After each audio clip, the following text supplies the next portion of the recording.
This is Just One Day, and today I'd like to encourage you from 1 Peter chapter 2, verses 11 and 12. Beloved, I beg you as sojourners and pilgrims, abstain from fleshly lusts, which war against the soul, having your conduct honorable among the Gentiles, that when they speak against you as evildoers, they may, by your good works which they observe, glorify God in the day of visitation.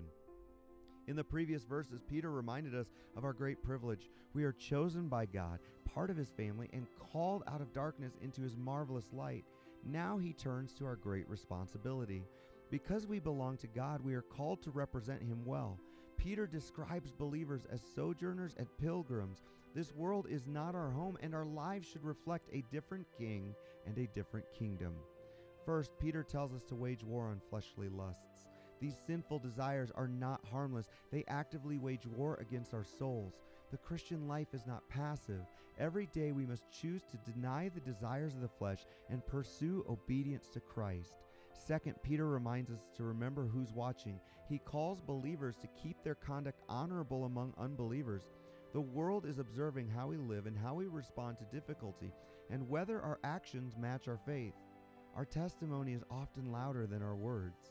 Finally, we are to work to glorify him.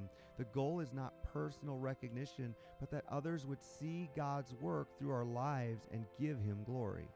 Our privilege in Christ comes with the responsibility to live in a way that points people back to him. Today, remember that you represent Christ wherever you go. Fight against the desires that pull you away from him and live with an awareness that others are watching. For just one day, make it your goal to glorify God in every conversation, decision, and action, representing him well before a watching world.